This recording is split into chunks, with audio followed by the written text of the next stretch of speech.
Je m'appelle Diane Bracco, je suis Prague au département d'études ibériques et ibéro-américaines à l'Université de Limoges depuis 2015. Alors, je suis spécialiste de cinéma espagnol et j'ai préparé ma thèse à l'Université Paris 8. Ma thèse s'intitulait, je dois reprendre la couverture pour ne rien oublier, Anatomie de l'outrance, une esthétique du débordement dans le cinéma espagnol de la démocratie. Et c'est une thèse que j'ai préparée sous la direction de Pascal Thibaudot. Et tu l'as soutenu, je ne sais plus, tu as dit l'année? 2015, ouais. 2015, d'accord. Alors, avant qu'on entre dans le vif du sujet, le pourquoi du sujet de ta thèse, comment tu as travaillé, quels outils tu as utilisés, quels problèmes tu as rencontrés, etc. Et même avant qu'on en soit à ton parcours proprement dit, j'aimerais bien, c'est une question que je pose depuis quelques entretiens là, savoir que tu me parles de pourquoi l'hispanisme, c'est-à-dire est-ce que c'est les hasards de la vie qui t'ont poussé sur les rails puis tu t'es laissé porter parce que c'était plutôt agréable.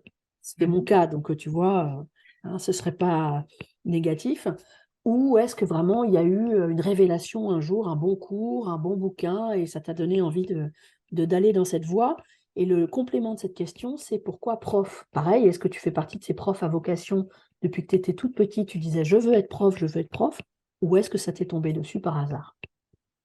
Alors, c'était vraiment une vocation. Depuis petite, je savais que je voulais enseigner, transmettre. Et alors, au départ, plutôt dans les lettres, lettres modernes. Et au lycée, j'ai vraiment eu un coup de cœur pour les langues. Alors, j'aimais beaucoup l'anglais. Et un coup de cœur plus pour les langues romanes, espagnol et italien, et c'est aussi lié à l'histoire de ma famille parce qu'on a voilà le double ancrage, la double origine, c'est quelque chose qu'on a cultivé. Et ça a été justement le dilemme quand je suis arrivée en terminale, qu'il fallait penser à la suite. Est-ce que je choisis la voie de l'italien ou la voie de l'espagnol?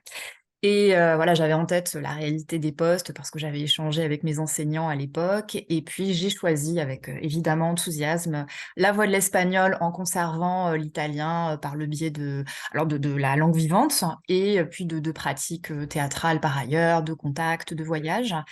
Et je me suis inscrite en licence LLCE espagnol à l'Université de Limoges avec vraiment cet objectif de devenir enseignante. Et j'avais déjà en tête l'envie et le projet de travailler à l'université, alors sans connaître bien et sans comprendre bien quels étaient les enjeux, les différents types de postes. Voilà, j'avais une vision très, très idéalisée voilà, du métier de professeur à l'université, une vision très vague aussi de ce qu'était la recherche. Mais voilà, j'arrivais avec une représentation ouais, très idéalisée du métier.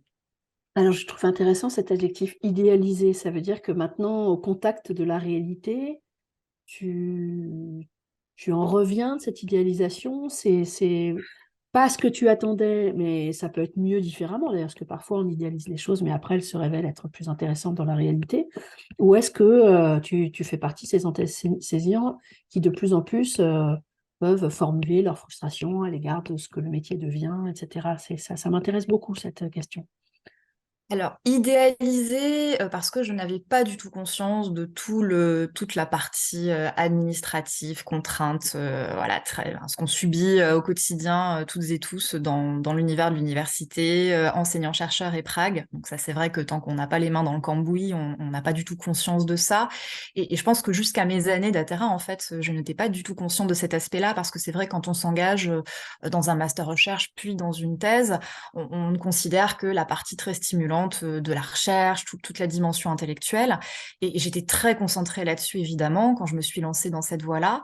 Et puis, c'est au contact de mes collègues de l'Université de Limoges, donc là où j'ai été recrutée comme vacataire, puis comme ATER, que j'ai pris conscience de cette réalité-là et que j'ai vécu ensuite, alors que j'ai commencé à vivre parce que j'ai pris quelques petites responsabilités pendant ces années-là, et plus encore lorsque je suis devenue Prague.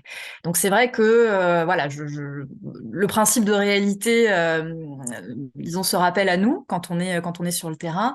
En revanche, pour tout ce qui est stimulation intellectuelle, voilà, ça correspond exactement à ce que j'avais en tête. Voilà, l'idée de s'abîmer dans des lectures, dans des films me concernant, pouvoir échanger avec des collègues autour de divers sujets, rencontrer des personnes au profil très différent à l'intérieur du vaste secteur de l'hispanisme, des collègues d'autres disciplines aussi, au sein d'une université ou à travers les congrès, les différentes manifestations scientifiques. Donc il y a à la fois la confirmation de cette image que je pouvais avoir et qui était bon, très naïve en même temps, hein, quand j'étais lycéenne et jeune étudiante, et puis bon, de l'autre côté, voilà, la découverte d'une réalité un peu moins glamour.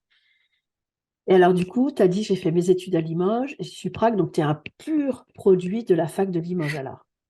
C'est ça, donc j'ai fait ma licence LLCE, alors pas R, ça ne s'appelait pas R à l'époque encore, à Limoges, un master recherche. Dans la foulée, j'ai passé la deuxième année de mon master recherche en Espagne, à l'université de Huelva. Au retour, j'ai passé l'agrégation et je me suis inscrite à la rentrée suivante en thèse à l'université Paris 8 parce que la directrice avec laquelle je souhaitais travailler, qui est Pascale Thibaudot, hein, était PR à Paris 8. Donc jusqu'à l'agrégation, ouais, pur produit de Limoges. Et le hasard des besoins à l'université, aussi à Limoges, a fait que j'ai pu prendre une charge de cours en tant que vacataire pendant ma première année de thèse et ensuite enchaîner avec 4 années d'athéra. Donc, dans les faits, j'étais inscrite à Paris 8. J'y montais évidemment pour les séminaires, les rencontres avec l'école doctorale, mais je travaillais, j'enseignais à l'université de Limoges. Donc oui, il y a Limoges, c'est vraiment le fil rouge de mon parcours et je suis depuis 2015, donc Prague à Limoges. Donc je me retrouve aujourd'hui à travailler, alors de moins en moins, mais voilà, avec des collègues qui ont été mes enseignants. Et alors, sur quoi portait ton mémoire, pardon, de master? Alors, le mémoire du M1, je l'ai fait avec quelqu'un bon, qui a été très important dans mon parcours. J'aurai peut-être l'occasion d'en reparler et voilà, qui m'est très cher et qui est Thomas Faye, pour ne pas le citer. Et j'ai engagé avec lui un mémoire alors qui portait, je voulais travailler sur la représentation d'une figure féminine dans la fiction. Et voilà, j'avais cet attachement pour l'audiovisuel. Donc, en discutant ensemble, on est parti en fait sur l'adaptation télévisuelle d'un roman picaresque féminin qui est La hija de Celestina de Alonso Jerónimo de Salas Barbadillo et qui a été adapté au début des années 80 par Angelino Fons à la télévision. Donc on est parti là-dessus. J'ai pris grand plaisir à travailler sur les outils audiovisuels, à tel point qu'en deuxième année de master, je me suis dit, je veux me centrer absolument là-dessus et bon, délaisser la télévision pour me centrer sur le cinéma. Et une autre, alors enseignante, qui est par la suite devenue une collègue et une amie, voilà, Gladys Gonzalez, hein, que je tiens à citer, m'a permis de découvrir beaucoup de films. Elle avait été mon enseignante de filmologie hispanique en licence. Et voilà, au moment de chercher un corpus pour le M2, elle m'a passé plein de films, tous azimuts. Alors côté espagnol, hein, je voulais vraiment travailler côté Espagne. Alors des films de veine sociale, des films de genre. Donc vraiment, voilà, voir le plus de choses possible pour commencer à me construire une culture cinématographique contemporaine, parce qu'on avait vu des classiques aussi en filmologie hispanique. Et mon choix s'est arrêté sur un film qui m'a frappée parce que j'avais jamais vu de choses comme ça dans le panorama espagnol, c'est El Día de la Bestia d'Alex de la Iglesia, qui est, pour ceux qui le connaissent, vraiment une espèce de Tarantino avec plein de guillemets à l'espagnol. Et ce film-là, voilà, il m'a complètement... voilà, j'ai eu une sorte de coup de foudre et je me suis dit, je veux travailler là-dessus et je veux travailler sur ce bombardement audiovisuel voilà, qui m'avait vraiment marqué. Donc, je me suis engagée dans ce projet en travaillant, en centrant mon étude sur les stratégies de l'humour noir et la parodie, en prêtant une attention toute particulière à l'ancrage de cet humour noir qui était très espagnol parce qu'il y avait derrière tout un héritage de l'Esperpento, de l'iconographie goyesque. Voilà, et c'est ce que j'ai commencé à creuser. Et voilà, j'ai pris énormément de plaisir à découvrir ce réalisateur. Alors évidemment, ce réalisateur, et puis par effet de ricochet au fil des recherches, d'autres réalisateurs qui étaient dans la même veine et surgis pendant la même décennie, au début des années 90. Alors, d'où te vient cette passion pour le cinéma? En fait, depuis que je suis petite, je vois beaucoup de films. Alors, je suis de la génération VHS. Donc, quand j'étais petite, bah, mes parents, mon frère avaient de grandes vidéothèques. Alors, les cassettes qu'on achetait, les cassettes qu'on copiait, qu'on enregistrait, voilà, le film qui passait à la télé. Et puis, voilà, je piochais dans la vidéothèque de la famille. Et puis, j'ai vu comme ça plein de films. Alors, peut-être des films qui n'étaient pas toujours adaptés à mon âge, d'ailleurs. Mais voilà, ça m'a permis de découvrir plein de choses. Et alors, je ne sais pas si je surinterprète a posteriori, mais je pense aussi que mon goût pour le... J'aime être dérangée, en fait, quand je vois des films. Et je me demande si ça vient pas aussi du fait que, justement, j'ai peut-être vu des films qui étaient un peu en décalage par rapport à l'âge que j'avais quand je les ai vus. Alors, je dis pas que j'ai vu que des choses horribles hein, quand j'étais petite, hein, mais voilà, il y avait des films de genre notamment, qui étaient peut-être un peu inadaptés. Et j'ai vraiment gardé ce goût-là aujourd'hui, et je pense que c'est aussi pour ça que j'ai choisi ce sujet de thèse. Alors, le sujet de thèse, justement, pourquoi ça? Pourquoi tu l'as pensé, c'est-à-dire pourquoi déjà cette matière-là? Pourquoi tu l'as pensé comme ça? Et puis après, tu nous expliqueras ce que tu voulais démontrer, ce que finalement tu penses que tu as démontré, parce que il n'y a pas forcément coïncidence entre les deux. Mhm. Alors, comme je le disais, en fait, Eliade et la Bestia, ça a été la base de tout, cette première approche. Et l'année de l'agrégation, j'ai rencontré Pascal Thibaudot, qui m'avait été vivement recommandée par Thomas Faye et Gladys Gonzalez. Elle était en train à ce moment-là de terminer son HDR. Et donc, nous avons discuté de la possibilité d'engager une thèse ensemble. Et elle a lu mon mémoire, elle a trouvé que c'était voilà, un projet enthousiasmant. Alors, dans un premier temps, je m'étais dit, est-ce que je ne ferais pas une monographie sur Alex de la Iglesia? Et elle m'a mise en garde en me disant, voilà, le danger, c'est de s'enfermer dans l'univers créatif d'un réalisateur et de ne pas en sortir. Et elle m'a plutôt incité à aller chercher dans le panorama espagnol d'autres réalisateurs qui joueraient sur la même veine, en tout cas, voilà, qui exploreraient des formes, alors, du mot noir, de parodie, hein, c'était les mots-clés de mon mémoire, de la même manière, ou alors d'autres formes d'excès que j'avais pu identifier dans mon mémoire. Et à partir de là, voilà, j'ai visionné beaucoup de films, j'ai commencé à lire un peu dans toutes les directions, et j'ai identifié cinq cinéastes. Alors, bien sûr, Almodovar, c'était inévitable, hein, parler d'Almodovar en étant tout à fait consciente que c'était difficile aussi d'apporter quelque chose de très novateur sur ce réalisateur.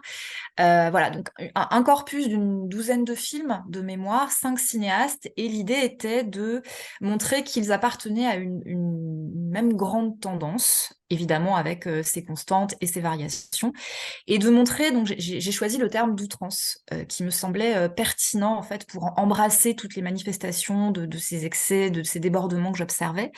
Et un terme que j'ai souhaité, c'était le propos de ma thèse, que j'ai souhaité théoriser. Dépasser tout ce que le terme, en français, peut comporter de connotations morales, de jugement. Dépasser ce niveau de l'impressif pour vraiment en proposer une théorisation, une conceptualisation. Donc c'était l'objet de la thèse. Et voilà, en cerner les contours et montrer que cette outrance chez ces réalisateurs combinait à la fois un legs culturel très national, hein, très ancré dans le terreau culturel national. On parlait tout à l'heure de Goya, de l'Esperpento, on peut remonter jusqu'à la picaresque, jusqu'à la Celestina, l'Espagne noire hein, du début du XXe. Voilà, il y avait comme ça toute une filiation qui se prolongeait et qui s'actualisait à travers les films que j'avais choisi d'étudier. Et puis en même temps, ces réalisateurs-là ont en commun, alors à travers des stratégies créatives très différentes, hein, mais ils ont en commun de brasser des référents extrêmement divers, issus d'horizons géographiques, d'horizons médiatiques multiples. Almodovar, bien sûr, en est un exemple emblématique. Et puis chez la génération plus jeune, des Alex de la Iglesia et des deux autres réalisateurs que j'ai étudiés, surgis dans les années 1990, on a affaire à des cinéastes qui sont biberonnés à la culture mainstream, au dessin animé, à l'imaginaire très américanisé des comics, euh, un certain cinéma populaire. Voilà. Et on a comme ça ce brassage référentiel qui m'a amené aussi à ancrer ce cinéma-là, ou en tout cas à l'étudier à l'aune des théories de la postmodernité.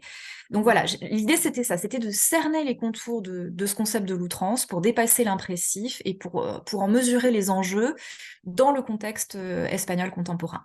Donc ça a supposé bien évidemment d'inscrire cette réflexion au carrefour de l'analyse sémiologique, évidemment la sémiologie de l'image, de l'esthétique. Le terme figure dans le titre de ma thèse, vraiment faire de l'outrance, l'envisager comme un concept esthétique à part entière.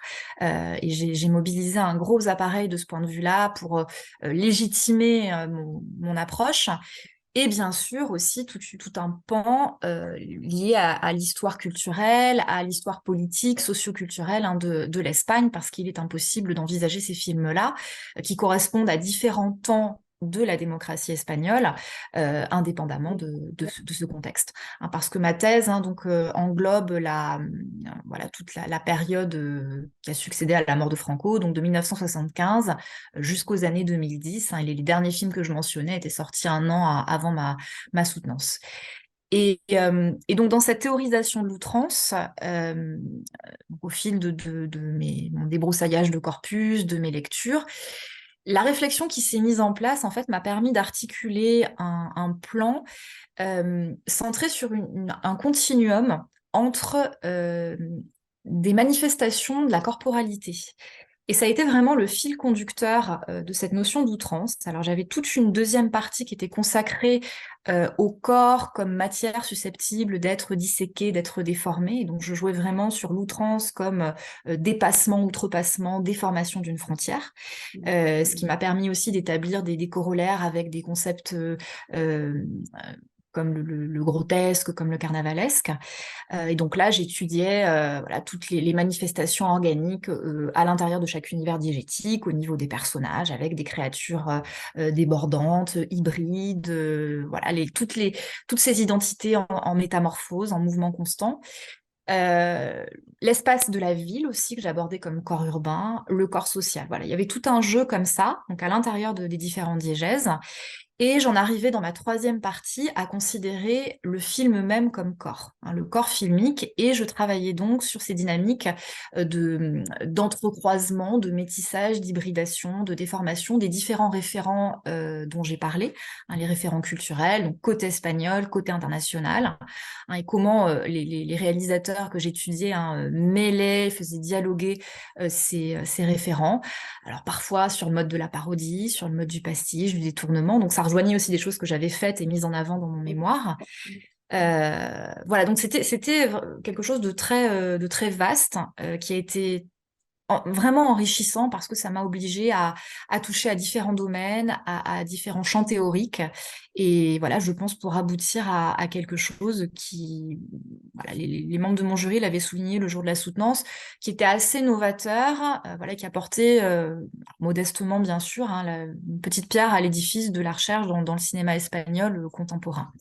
Et la dernière, d'ailleurs, la toute dernière partie, le tout dernier chapitre, étudiait même l'outrance comme phénomène qui débordait les frontières du corps filmique à travers toutes les stratégies promotionnelles et industrielles déployées par les réalisateurs.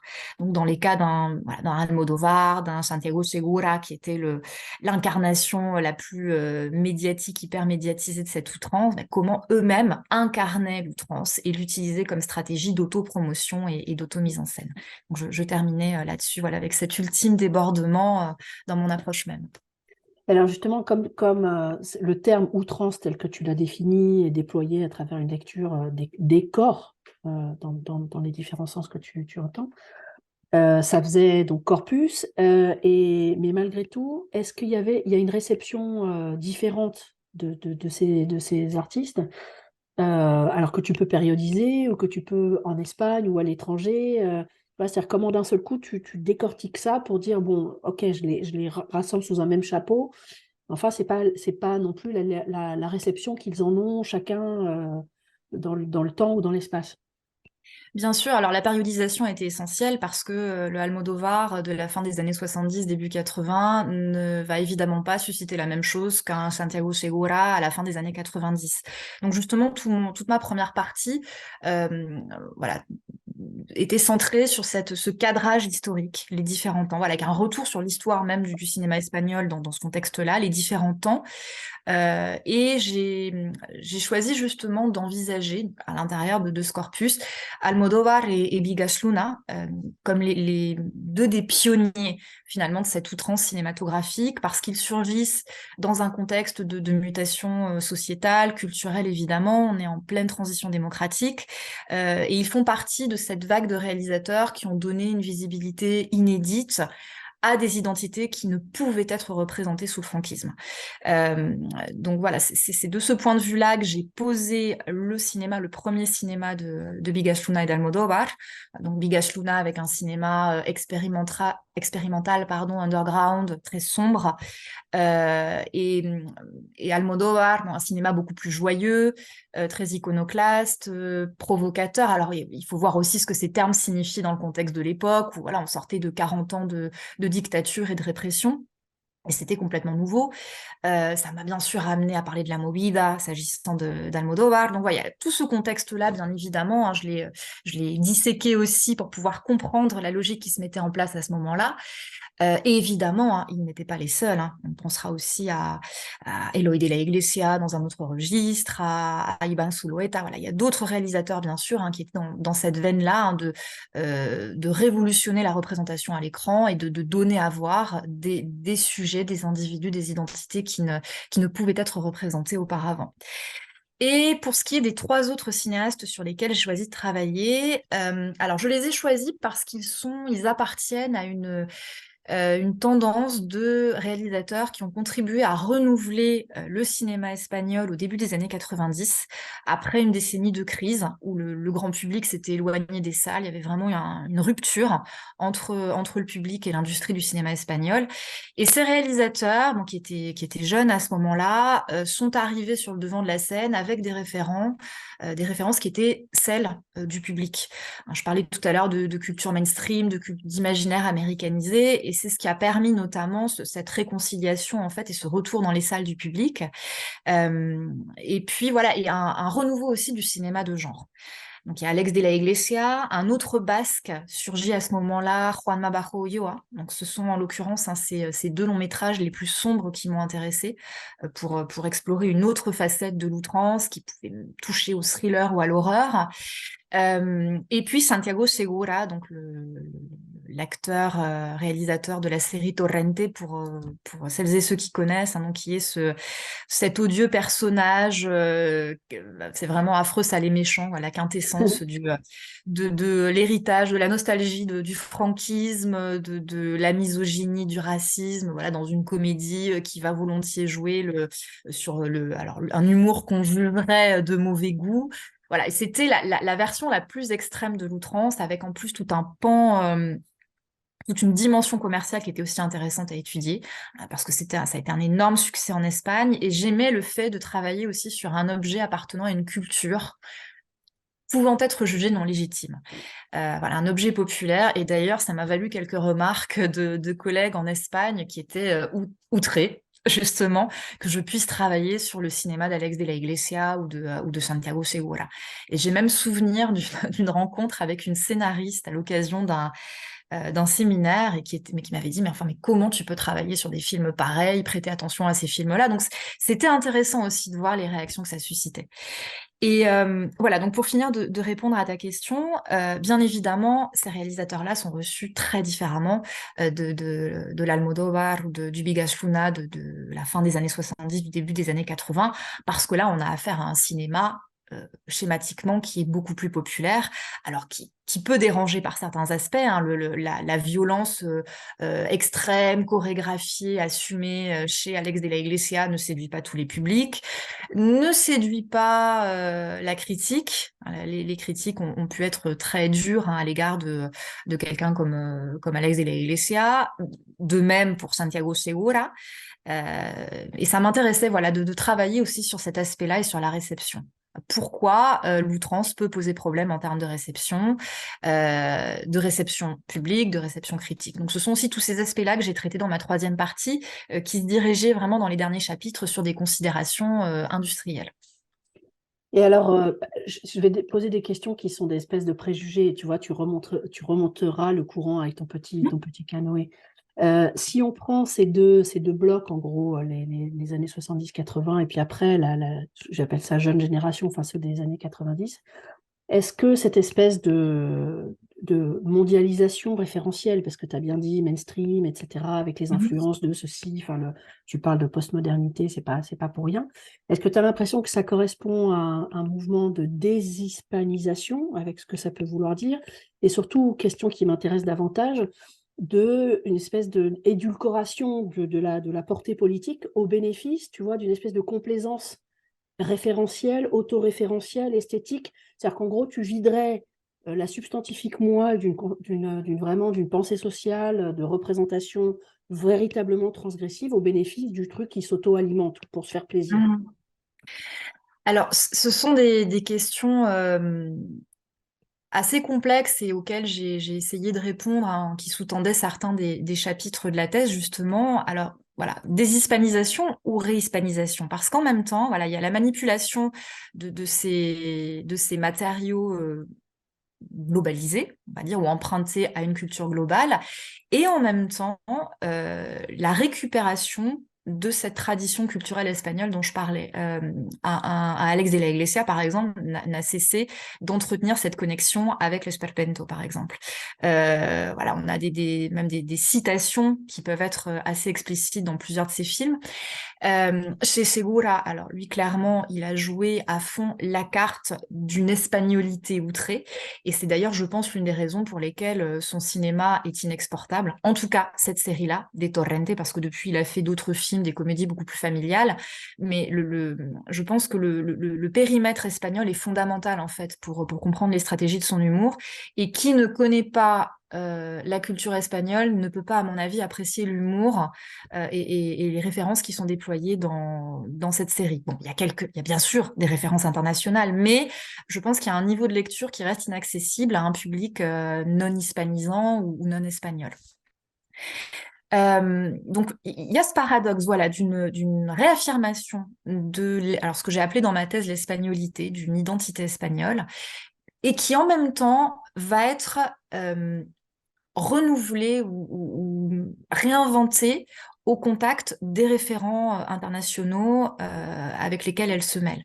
Et alors, là encore, hein, on va parler d'une autre écriture, celle d'Almodovar, y compris dans des films beaucoup plus récents, alors que je n'ai pas étudié pour la thèse, hein, mais lui a réussi ce pari-là, en fait, de définir une identité très almodovarienne. On l'identifie comme le cinéaste espagnol, et en même temps, il va vraiment piocher vraiment dans des viviers très différents pour assembler tous ces matériaux-là et proposer quelque chose de nouveau. Donc c'est vraiment cette dynamique-là aussi qui m'intéressait, hein, de fusion, de métissage, encore une fois, hein, j'utilise ce terme, qui vient donc renouveler, redéfinir, hein, proposer d'autres contours, hein, pour cette espagnolité. Donc je pense pas qu'on puisse vraiment parler de désespagnolisation, de déshispanisation. Je crois que c'est vraiment une hispanité réinventée dans le cadre de la postmodernité, hein, dans cette perspective-là. Et concernant ta seconde question sur la dimension sociale ou politique, alors c'est vrai que on peut interroger la portée sociale, le message de ces films, voilà, qui s'inscrivent dans la génération 90 et années 2000 par rapport au Almodovar, encore une fois, à Bigas Luna, au réalisateur inscrit dans la période de la transition démocratique, l'immédiat post-franquisme, où le fait de représenter, encore une fois, certains sujets auparavant invisibilisés constituait en soi un acte politique au sortir de 40 ans de répression. Malgré tout, le cinéma des années 1990, auquel je m'intéresse, présente ou injecte, peut-être de manière plus indirecte, un message politique, peut le faire. Je pense notamment à El Día de la Bestia, que j'avais conservé dans mon corpus de thèse, et dont on peut proposer une lecture politique. Parce qu'on a dans ce film un Madrid à feu et à sang, qui est victime des assauts de groupuscules d'extrême droite.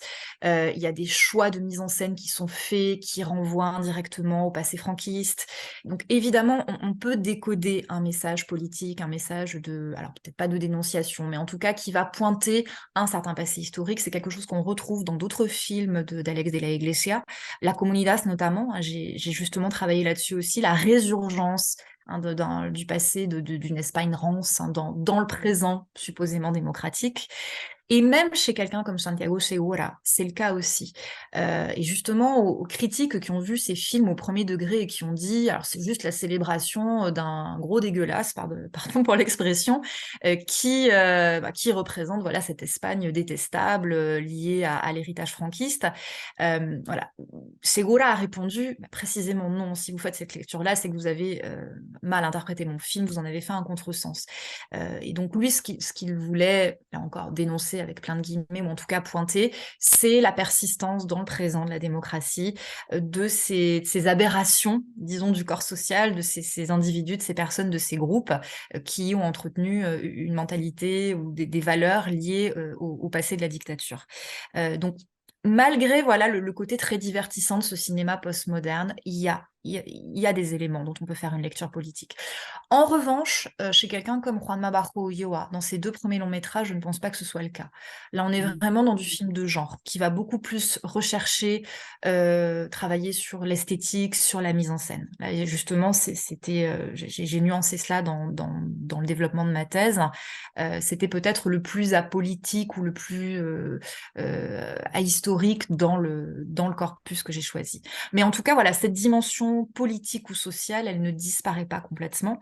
Et même quelqu'un comme Almodovar, bon, qui a revendiqué pendant des années le fait de ne pas vouloir aborder le passé de l'Espagne, mais finalement a fini par le faire. On le sait, alors l'exemple le plus flagrant, c'est tout récemment Madres Paralelas, donc qui n'est évidemment pas un film de l'outrance. Mais voilà, il y a aussi une décantation hein, du dessin des réalisateurs au fil des années. Euh, et une décantation, là encore, je reviens à Alex de la Iglesia. Si on pense à un autre film du corpus, Balada Triste de Trompeta, c'est le film le plus explicite sur le passé franquiste, avec une représentation grotesque au sens le plus noir du terme, des affrontements de la guerre civile, incarnés par deux clowns voilà, qui s'entretuent en fait. Hein. Et tout ça dans le contexte du tardo-franquismo. Donc voilà, il y a une décantation qu'on observe aussi chez certains réalisateurs qui parlent, et là je pense à Almodóvar et à Alex de la Iglesia, hein, qui parlent de la nécessité d'une récupération de la mémoire personnelle, la mémoire historique, mais dans une démarche individuelle et personnelle. Mm. Et alors, avec le recul, parce que tu as soutenu en 2015, donc ça fait bientôt 10 ans, quel est ton film Dur de préféré? le rappeler. Quel est ton film préféré dans ton corpus? Il me semble que tu as parlé de 12 films.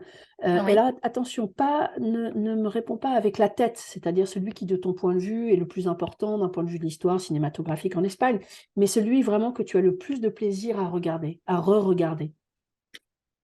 Et Alors, pourquoi? je dois avouer que je n'ai quasiment revu aucun film de mon corpus de thèse, mais je dirais que celui pour lequel j'ai le plus d'attachement, alors il y a El Día de la Bestia évidemment, parce que ça a été la porte d'entrée de toute cette recherche, et peut-être justement le dernier film dont je viens de parler, Balada Triste de Trompeta, qui est un film extrêmement dur à voir. Je me souviens, le premier visionnage avait été très, très raide, très rude, parce que c'est un film qui joue sur une violence ouverte et qui n'est pas toujours à prendre au second degré. À la différence d'autres films d'Alex de la Iglesia qui s'aventurent beaucoup plus sur le registre de la comédie, là on est vraiment dans le drame grotesque. C'est vraiment ça, dans son versant le plus noir à la Wolfgang Kaiser, hein, ce qui nous est donné à voir, hein, c'est un vaste cauchemar. Et je dirais que voilà, en tant que spectatrice, j'ai beaucoup apprécié ce film. Au-delà voilà, d'un premier visionnage difficile, j'y ai vu toute la richesse de la métaphore, les deux clowns qui s'affrontent, qui représentent les deux camps de la guerre civile. Et puis au niveau esthétique, je trouve que c'est un film qui est très travaillé. Alors, je reproche à Alex de la Iglesia dans son parcours, et enfin, je reproche. je me permets, avec voilà, depuis ma petite position de spectatrice et de chercheuse, je lui reproche une certaine irrégularité dans le rythme narratif de ses films. Et suite à Balada Triste, je n'ai vu aucun film qui m'ait vraiment séduite d'Alex de la Iglesia, à l'exception de Perfectos Desconocidos, mais qui était un remake d'un film italien. Les autres films et même la série qu'il a faite l'année dernière, il y a 2 ans, Treinta Monedas, je les trouve assez irréguliers. Et Balada Triste maintient un rythme narratif régulier, efficace, bon, avec une gradation qui colle à l'histoire. Donc vraiment, oui, en tant que spectatrice, je dirais que c'est dans ce corpus mon film préféré. Alors, tout à l'heure, tu as évoqué à plusieurs reprises tes collègues, l'importance qu'ont eu tes collègues de Limoges, Thomas et Gladys, et puis évidemment ta directrice. Alors, si tu veux, tu pourras évidemment reparler d'eux, mais en dehors d'eux, est-ce qu'il y a des personnes qui ont joué un rôle important dans ce processus d'élaboration, d'écriture, de soutenance de la thèse? Et le cas échéant, qui sont-elles? Et profites-en aujourd'hui pour leur rendre hommage, si tu veux. Avec grand plaisir. Je les mentionne à nouveau, effectivement, Thomas et Gladys, qui ont été vraiment deux personnes ressources, deux points de repère tout au long de mon parcours et qui le restent aujourd'hui, et voilà, qui sont des amis. Et voilà, je leur rends hommage à travers cet entretien.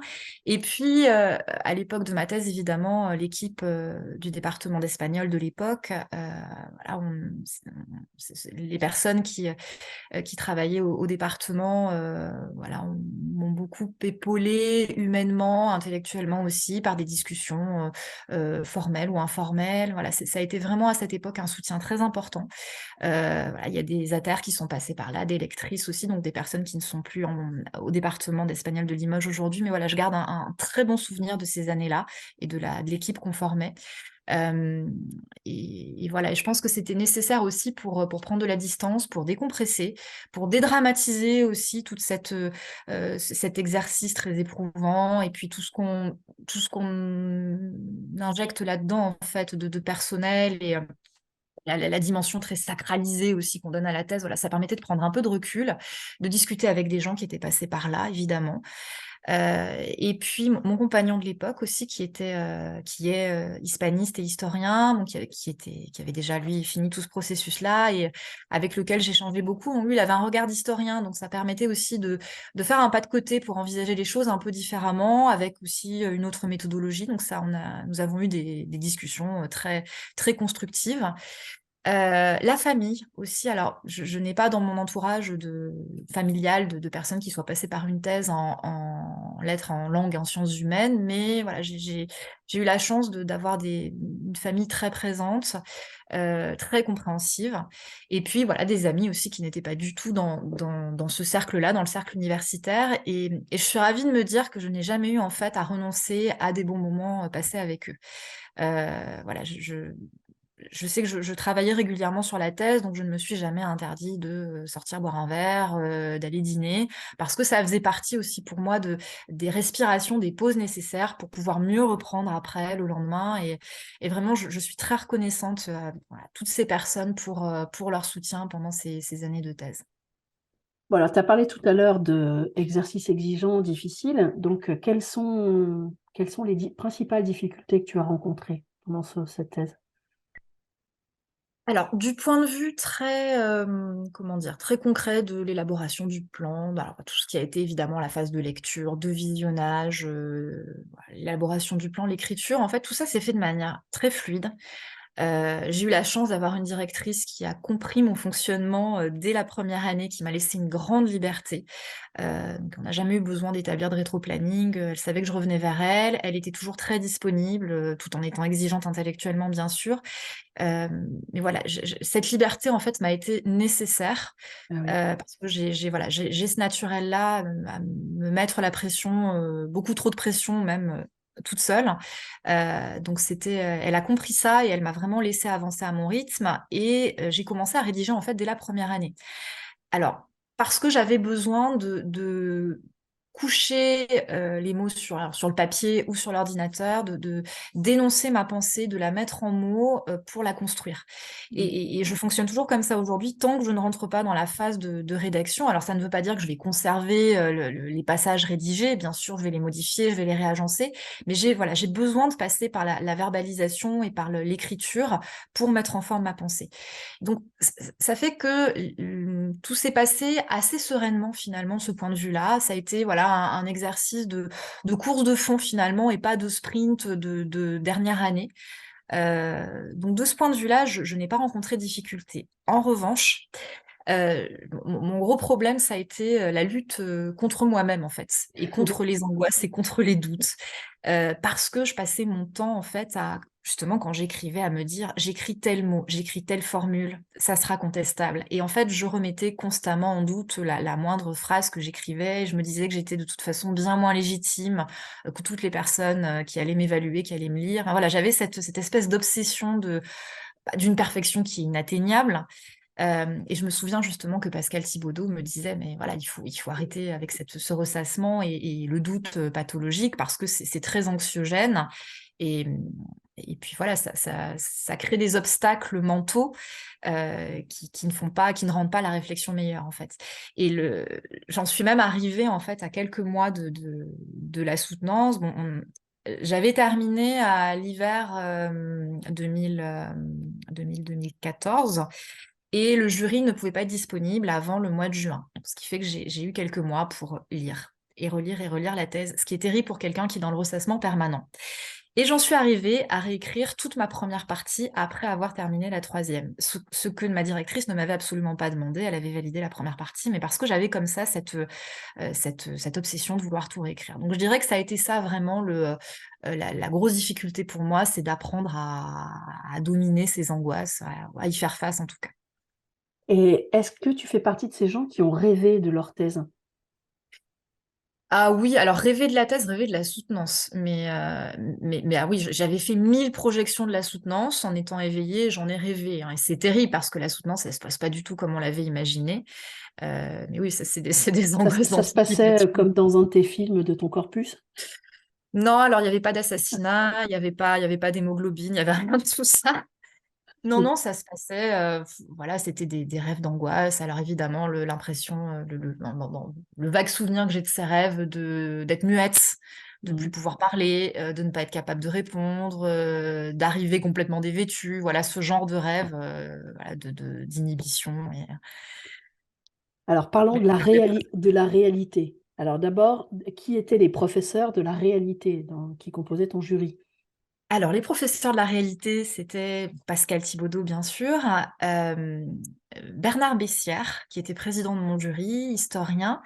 Euh, du côté cinéma, Jean-Paul Aubert de Nice Sophia Antipolis à l'époque, et deux membres de la première génération des docteurs hispanistes en cinéma, Jean-Claude Seguin et Nancy Berthier. Et côté civilisation, donc j'ai mentionné Bernard Bessières et Mercedes Justa Rodrigo également. Donc, j'ai eu la chance d'avoir un très beau jury, Ouais. vraiment de prestige et extrêmement bienveillant, vraiment avec voilà, qui m'ont posé des questions et qui m'ont fait des remarques tout à fait constructives, voilà, dont je me souviens encore. Donc c'était un très beau moment, un très beau jury. Donc tu en gardes un bon souvenir. Oui, absolument. Avec beaucoup d'émotions, des larmes ou pas de larmes? Alors pas les miennes. Moi, j'ai pas pleuré, mais j'ai fait pleurer des gens. Alors d'émotions de joie, hein, je précise. Pas contre moi. Oui, oui, j'en garde un très bon souvenir de la thèse. Alors avec, bien sûr, le stress, les angoisses normales hein, ce jour-là avant la soutenance. Je me souviens que c'était une journée très chaude qui Ouais. s'est déroulée voilà, à Paris fin juin. Et j'ai soutenu dans une très belle salle de l'Institut des études hispaniques de Paris-Sorbonne. Donc en plus, le lieu était magnifique, tous les proches étaient là, étaient venus à Paris pour l'occasion, ma famille, de très bons amis, les collègues aussi de Limoges qui avaient fait la route. Et c'était vraiment important de les avoir près de moi, derrière moi pendant la soutenance. Ça me donnait vraiment de la force pendant la soutenance. Et oui, j'en garde un souvenir très, très intense parce que c'est un exercice intense, exigeant, éprouvant intellectuellement. Euh, voilà, avec un grand trac au début, mais bon, qui s'estompe bien évidemment au fur et à mesure qu'on avance dans l'exercice et puis qu'on gagne en aisance. Et je garde en particulier un souvenir très ému de l'intervention de Jean-Paul Aubert qui avait ouvert le bal. Et sa réflexion aujourd'hui me revient en tête régulièrement. Justement, si je devais aborder le sujet de l'outrance différemment avec le recul d'une dizaine d'années. Et je pense que je m'aventurerais sur la piste qu'il avait, une des pistes qu'il avait ébauchées dans son discours, hem, où il m'invitait aussi à replacer cette outrance dans un contexte plus international, en confront et puis effectivement, hein, d'autres films qui ont pu, sortir par la suite, à l'international, vont dans le sens de ce qu'il suggérait. Voilà, avec des cinémas comme ceux de Cronenberg, le cinéma sud-coréen, je pense à un film comme Parasite, c'est un film de l'outrance, absolument, et je pense que ça pourrait être intéressant aujourd'hui de partir sur cette piste-là. Et puis bon, évidemment, après la soutenance en elle-même, les festivités, mais c'était très particulier parce que j'ai souvenir, bon, il y a eu le pot de thèse et puis il y a eu la soirée, vraiment dîner, et puis les coups à boire ensuite avec les amis et les proches. Et en fait, je n'arrivais pas à réaliser que j'avais soutenu ma thèse et que ça y est, c'était fini. Et naïvement, pendant des mois, je me suis dit: «Allez, dès que j'aurai soutenu la thèse, ça y est, je me sentirai enfin légitime». Et bon, évidemment, c'est pas ce qui se passe, hein. Le lendemain matin à 8 heures, on se réveille, on se sent pas plus légitime que la veille. Et j'ai eu comme ça cette impression de vivre les choses le soir derrière une vitre, en fait. J'étais complètement, décalée par rapport à ce qui se passait. J'avais l'impression que c'était pas la réalité, que j'étais encore dans un rêve. Et il m'a fallu des semaines avant d'accepter que c'était fini et voilà, des semaines à me refaire le film et à me dire: «J'aurais dû répondre ça, à telle question, j'aurais dû formuler les choses comme Mmh. ça». Et voilà, je revivais les choses alors que ça s'était très bien passé, hein. J'ai vraiment eu voilà, de beaux commentaires et il a fallu que je reçoive le rapport de thèse, en fait, pour accepter que ça s'était bien passé, que c'était fini. Et alors, tu étais Donc oui. soulagée? Oui, ouais, ouais. J'étais soulagée. Il y a eu le départ en vacances quelques semaines après aussi qui m'a permis vraiment de couper et la réception de ce rapport de thèse, voilà, qui était la preuve écrite que ça s'était bien passé. Mais, et je me souviens qu'on plaisantait les mois avant la soutenance avec certains collègues, voilà, qui étaient passés par là et qui me disaient, «Bah, la thèse, ça rend complètement névrosé, en fait, et ou alors on l'est déjà et on se lance dans une thèse pour cette raison-là», mais, voilà, il y a quelque chose de l'ordre de la névrose. Alors, s'il y a une chose que tu pouvais ou que tu changerais dans ta thèse, ce serait quoi? Je pense que, justement, j'essaierai de dédier un chapitre à cette outrance à l'international. D'accord. Hem, voilà, je me suis vraiment efforcée, hein, quand j'ai écrit ma thèse, de ne pas tomber dans l'essentialisation parce que c'est Ah oui. effectivement, j'écris en tant que Française, je considère des objets espagnols. On pourrait me dire: «Bah, vous essentialisez, l'espagnolité ou voilà, l'identité espagnole». J'ai vraiment essayé d'être prudente par rapport à ça. Heu mais je crois qu'aujourd'hui, ouais, tout en ayant une démarche similaire, je prendrais le temps, en fait, de confronter cette outrance cinématographique à l'espagnol, donc en reprenant, hein, ce développement, diachronique. Je prendrais le temps de la confronter à d'autres formes d'outrance cinématographique, bah, parce que le cinéma international est très riche de ce point de vue-là, en Mmh. allant aussi bien du côté du cinéma d'auteur que dans des formes beaucoup plus commerciales, et je pense qu'il y aurait beaucoup à faire et ça pourrait même être l'objet d'un ouvrage à part entière. Donc peut-être oui, cet aspect-là. Eh ben, écoute, à toi de jouer. Alors, sinon, dans quelle mesure est-ce que ta recherche et tes enseignements d'aujourd'hui continuent d'être influencés par ce travail de thèse? Alors je dirais que la thèse m'a appris, la rigueur méthodologique, et j'essaie, dans la mesure du possible de transmettre ça, à mes étudiants dans le cadre de mes cours et particulièrement, hein, dans mes cours, d'art visuel et d'analyse filmique. Hem et j'essaie aussi toujours de me souvenir de ce que me disait ma directrice de thèse. Elle employait une expression, je ne sais pas si elle l'emploie toujours avec ses doctorants aujourd'hui, ouvrir le parapluie. Quand on construit un appareil théorique, pour consolider le plus possible les bases de la réflexion.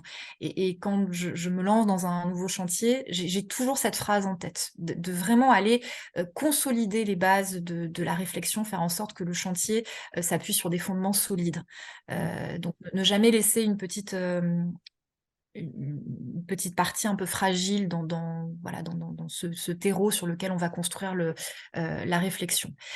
Je dirais aussi que ces années de thèse, elles m'ont appris à développer le sens de l'organisation parce qu'il fallait gérer à la fois la thèse et les cours par ailleurs, puisque j'étais à terre. Et ça, évidemment, ça a été quelque chose de précieux par la suite et plus encore lorsque je suis devenue Prague, parce que je continue la recherche aujourd'hui, mais voilà, il faut savoir jongler entre plusieurs chantiers, entre des activités très différentes, côté recherche, côté enseignement. Donc oui, c'est vraiment ce que ça m'a appris. La rigueur, l'organisation et être capable de changer de casquette en fait pour passer d'un projet à un autre. Alors, je suppose que ces films, tu en fais visionner au moins des morceaux à tes étudiants.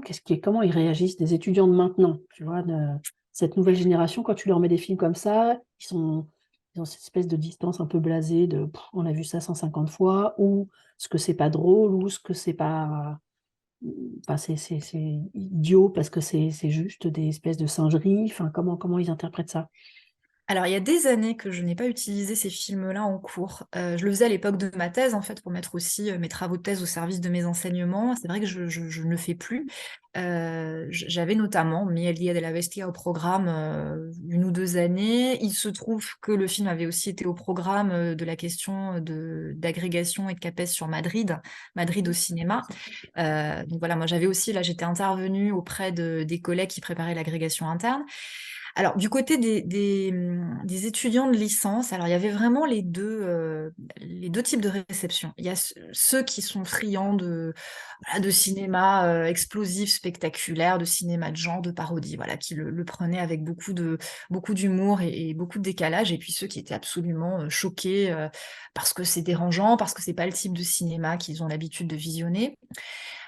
Et depuis quelques années, je me suis orientée dans mes recherches et c'est assez cohérent en fait, parce que finalement je tire sur le fil du cinéma de genre, sur le thriller et les fictions criminelles. Mm. Et j'ai eu l'occasion de travailler en cours à un film de Balagueró qui s'appelle Mientras duermes, alors qui pour le coup, dans son esthétique, dans la mise en scène, est extrêmement sobre, mais qui est dérangeant, qui peut être perçu comme dérangeant par l'histoire qu'il raconte.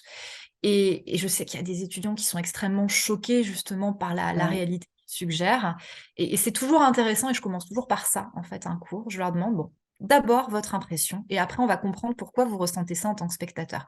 Comment le film est fabriqué, comment le film est mis en scène pour nous faire ressentir ça, et pour nous placer dans une position extrêmement ambiguë entre ce que moralement on est tenté de penser ou de juger, et ce que narrativement le film nous invite à faire, à nous identifier par exemple à un tueur. Et c'est très intéressant de partir de ça justement pour leur faire comprendre les mécanismes. Et même ceux qui sont choqués le comprennent a posteriori, disent «Ah oui, je comprends pourquoi j'ai ressenti ça au premier visionnage».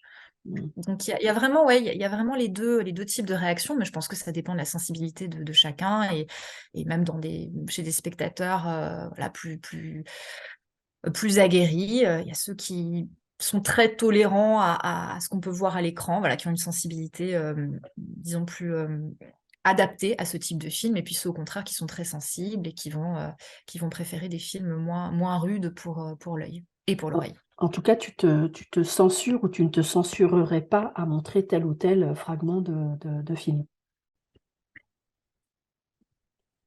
Censurer, je ne sais pas si je peux parler de censure. C'est que les séquences que je choisissais, je les choisissais pour des raisons filmiques, c'est-à-dire qu'elles présentaient un intérêt dans le cadre de mon cours. Et donc, de fait, j'ai choisi des séquences qui n'étaient pas nécessairement les plus choquantes. Mais je dois avouer que, alors, j'interviens dans un master qui n'est pas un master d'hispanisant à Limoges, hein, qui est centré sur les cultures populaires et les industries culturelles. Et j'ai travaillé cette année, entre autres, sur alors, l'horreur et le thriller.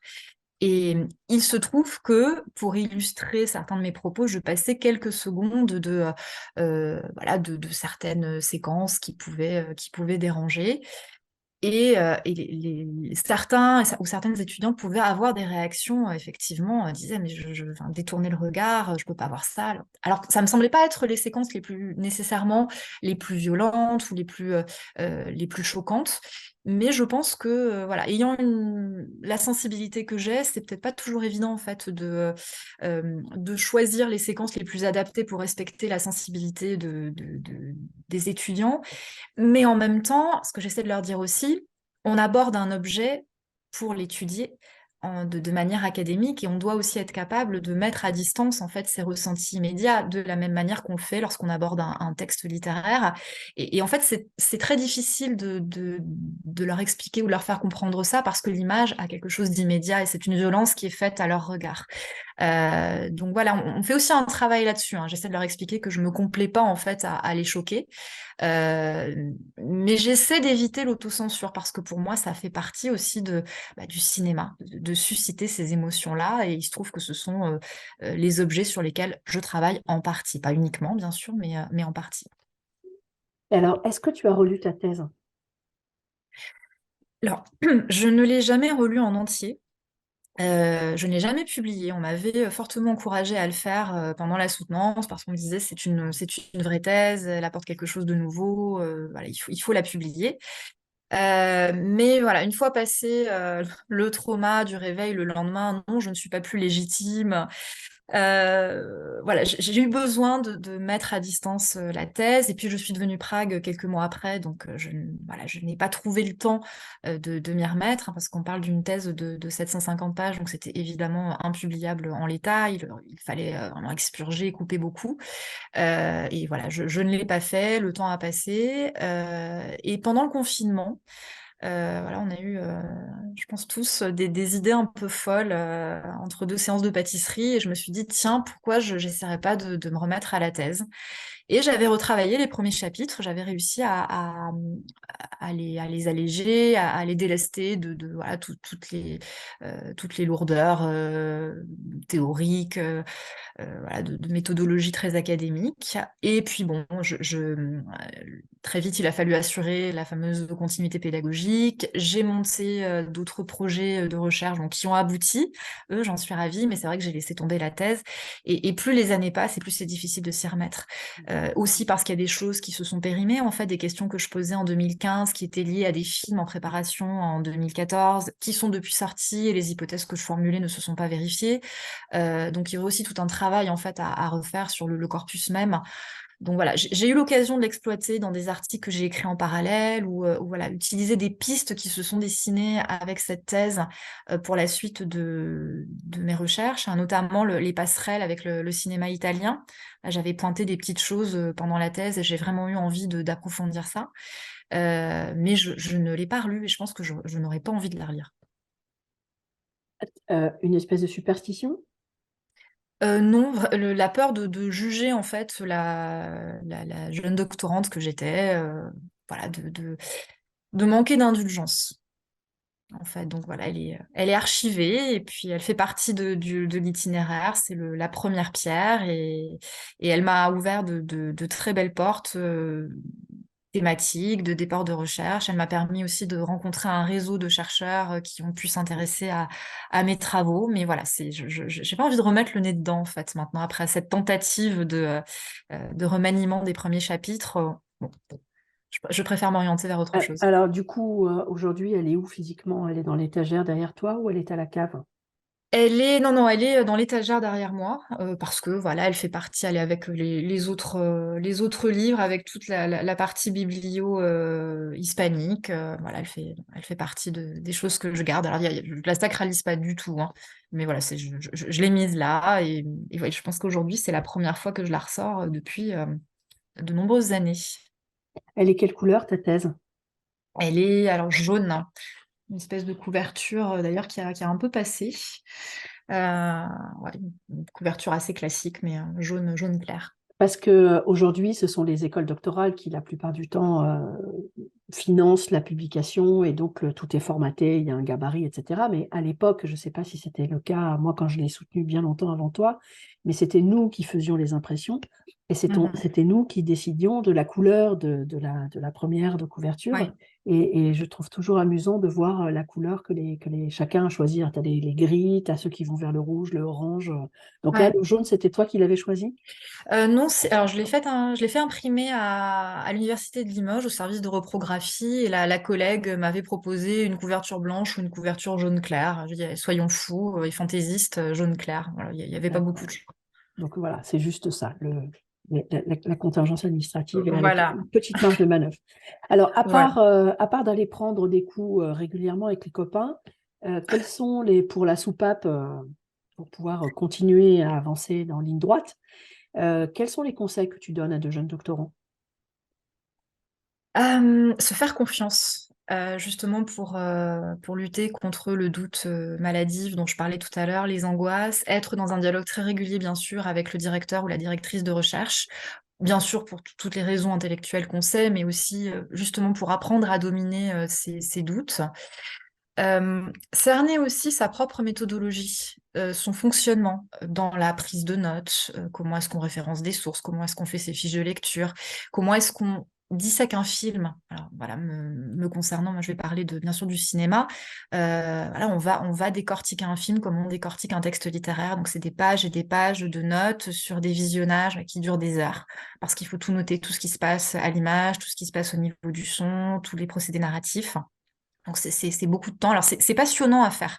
Ça permet vraiment de passer du temps à détecter toutes les petites choses qui composent l'image, qui composent la bande son, tous les ressorts du film. Voilà, mais apprendre donc à faire ça. Et puis aussi cerner son fonctionnement. Est-ce qu'on a besoin d'écrire tout? Est-ce qu'on a besoin au contraire de laisser décanter la pensée pour pouvoir mettre en forme les choses au dernier moment? Donc comprendre comment on fonctionne. Alors si on est passé par un master recherche avant, on peut déjà en avoir une petite idée. Mais Oui. je crois que c'est important. Et aussi, autre conseil, alors pour ne pas donner l'impression que je parle uniquement des coups à boire, continuer à lire pour soi, à s'accorder des lectures plaisir.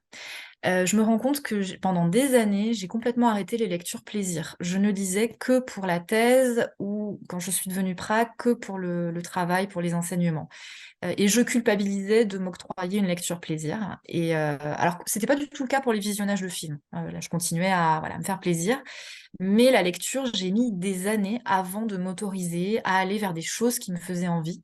Et je crois que c'est nécessaire, en fait, même dans le processus intellectuel, de s'autoriser justement ces échappées qui permettent parfois de considérer les choses depuis l'extérieur, depuis un autre point de vue, et de revenir rafraîchi d'une certaine manière vers ces objets de recherche. Donc vraiment, ouais, continuer à lire pour soi, concilier ça avec les lectures théoriques, avec les lectures pour le travail, évidemment, mais garder du temps de lecture plaisir.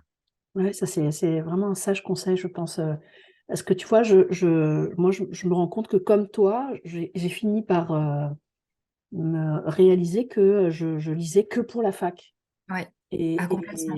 c'est complètement fou. On est dans une espèce de roue et on Mhm. lit pour les programmes, on lit, pour C'est ça. combler un mais voilà, mais quand est-ce qu'on lit simplement parce qu'on a envie de lire un livre et Ouais. c'est très, très juste de le faire pendant la thèse, c'est une bonne idée, oui, pour garder un peu de passion, un peu de C'est ça, ouais, ouais, ouais. Ne pas en faire uniquement un outil de travail. Et je pense que moi, ça fait vraiment 3 4 ans, en fait. Donc c'est très récent. C'est très récent que j'y sois revenue. Et puis d'aller acheter des livres dans les librairies, voilà, de les empiler, de les lire, bon, quand on trouve le temps de les lire aussi, mais se permettre de le faire et de ne pas culpabiliser. oui, c'est ça, ne pas culpabiliser, parce qu'on est très culpabilisé. Moi, bah, je suppose que tu as subi ça aussi après, pendant les 3 4 semaines, peut-être un peu plus après la thèse, en dehors de fait que toi, tu te rejouais à la soutenance. Quand tu avais des temps où tu travaillais pas, tu disais: «Oh, je travaille pas, ma thèse. Ah non, c'est vrai, je l'ai Oui, déjà soutenue». ouais, ouais, c'est complètement. Ben, on est un peu désœuvrés, hein, ouais. Ouais, c'est ça. Ouais, ouais, c'est ça. Alors après, je pense que chacun vit les choses très différemment, mais voilà, pour avoir discuté avec des gens qui ont vécu la même chose, le désœuvrement, ça a l'air d'être une réaction post-thèse assez fréquente, hein. Assez fréquente, ouais, ouais, bah, c'est logique. On est tellement, on avance la tête dans le guidon et d'un seul coup, c'est fini, c'est Ouais. bizarre. Alors, pour finir, est-ce que tu veux bien, ouvrir ta thèse jaune et nous lire la première phrase, si tu penses que ça fait davantage sens avec la deuxième, la troisième, il y a pas de problème et surtout, surtout, nous en faire un commentaire. C'est-à-dire, qu'est-ce que tu en penses rétrospectivement de ce début? Bien sûr. Alors, première phrase. Alors, je vais lire la première phrase. J'aurais peut-être besoin de lire la seconde, hein, la deuxième ensuite. Un duel mortel à coups de jambon au milieu du désert. Un assassinat à la machine à bière. Des religieuses toxicomanes. Une mère de famille qui vend son fils à un dentiste pédophile. Une danseuse émoustillée par les ventosités de son époux. Une fillette mal aimée et fratricide. Un curé en quête de l'antéchrist et des rois mages fusillés en plein cœur de Madrid. Des humoristes et des clowns monstrueux qui s'entretuent par jalousie. Un policier véreux contraignant son père à mendier à la sortie du métro. Point de suspension. Ça, c'est la première phrase. Et donc, pour la contextualiser un peu, la deuxième. Voilà quelques scènes des figures du cinéma espagnol de ces 40 dernières années qui ont pu marquer les esprits par leur contenu provocateur et anticonformiste, par leur violence extrême, par leur caractère insensé, délirant, parfois risible, choquant pour certains, en tout cas par une dimension excessive qui a pu conduire une partie des spectateurs et de la critique à juger que leurs créateurs dépassaient les bornes du raisonnable et du représentable.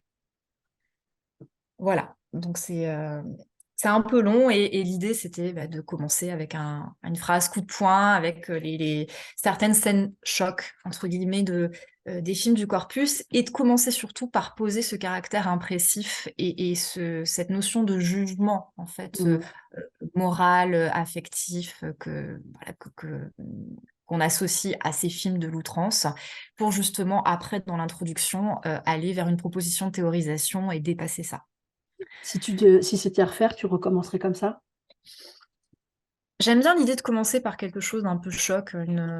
Alors après, c'est peut-être un peu long. Maintenant que je le relis, où j'aurais peut-être expurgé un peu la première phrase, gardé certains exemples, ou une ou deux images peut-être. Mais ouais, commencer par quelque chose d'un peu à l'image du sujet même, en fait. J'aimais bien cette idée-là. Et puisque tu as parlé de lecture plaisir que tu t'autorisais, on lit quoi en ce moment alors, chez toi?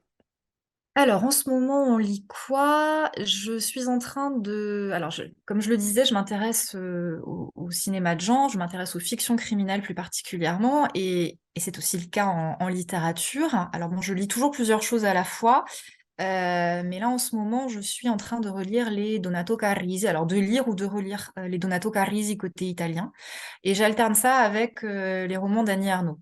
Rien à voir. Mais voilà, j'ai toujours voilà, depuis quelques mois un pied dans les fictions criminelles, donc côté espagnol et côté italien. Et puis voilà, j'essaie d'alterner aussi avec de la littérature francophone ou voilà, avec des romans, alors des romans hein, essentiellement, qui sont voilà, en attente dans la pile, dans la bibliothèque, certains qui ont été achetés il y a des mois, que je n'ai toujours pas lus. Mais j'aime bien l'idée d'avoir des romans en attente. Et puis voilà, selon l'humeur aussi du moment, de pouvoir aller piocher dans cette pile. Eh ben, je te remercie beaucoup, Diane, pour cet entretien et puis d'avoir accepté de Merci à participer au toi. projet Mathès et moi. Merci beaucoup. Merci à toi, Caroline.